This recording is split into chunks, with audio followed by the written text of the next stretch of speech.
sufficient just to want. You've got to ask yourself what you are going to do to get the things you want. Franklin Delano Roosevelt. In 2008, President Obama ran on a promise of change. Whether you believe that he delivered this change or not, it doesn't really matter, because there's only one president in the U.S. who promised change and delivered. Franklin Delano Roosevelt is the most influential man of the 20th century, because in a time when America was at an all-time low with hard economic and war times, he gave us the hope that we could get through it all.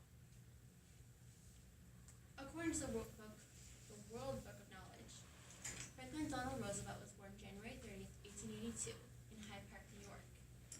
He was born to a wealthy family, which usually means that children are spoiled. However, most kids in his school were playing sports or goofing off with their friends. Roosevelt dedicated himself to helping the elderly or those who are in need, as he believed that community service was the best way to give back to your community. He would live out his adult life facing many challenges, and although he sometimes had trouble, he overcame them all.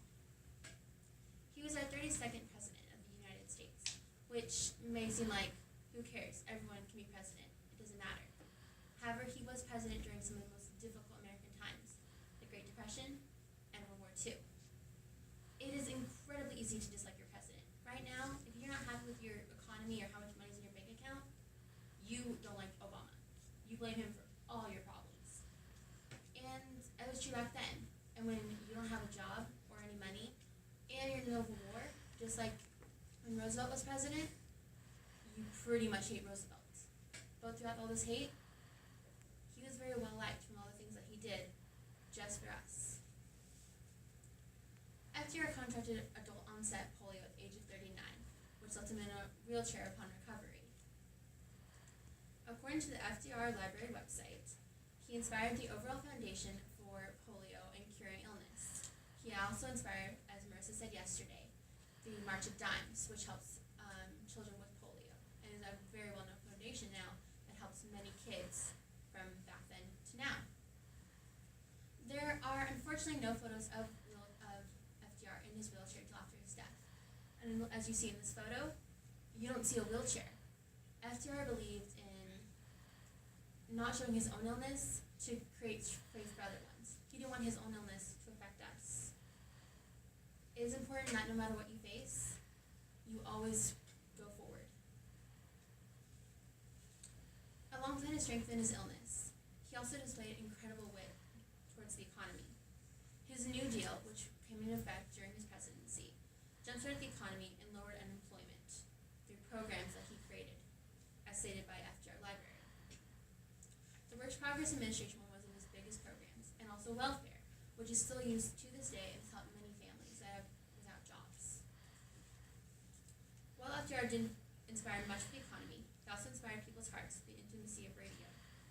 Just like a child calms at his mother's voice, the economy, the people were calmed by the president.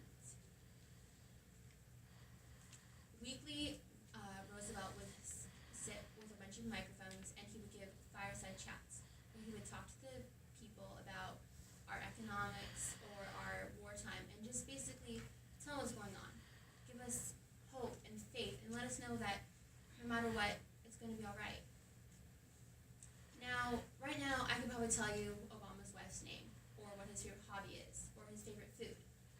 Back then, that wasn't a thing. The fireside chats actually inspired us to know our president so well and created people with this hope that, yes, I can know my president. I feel okay with what's going on, which we didn't have before, and now we have, and we take it for granted, therefore making him incredibly influential in how we just know our president at this point. And as I said before with the wheelchair, it was a part of it was that the great part about radio was that he didn't have to show you his wheelchair because Roosevelt was embarrassed almost about it, which is revealed in Roosevelt in Retrospect by John Gunther. While his inspiration and closeness with people were great for boosting morale, FDR's greatest accomplishment was helping the economy and the workforce through programs such as the Works Progress Administration. Now here's an economy lesson. The economy works in that I do a job, I get money, I spend it, and it is spent through companies and businesses and other individuals, and comes back to me. If I spend more money, it gives me more money.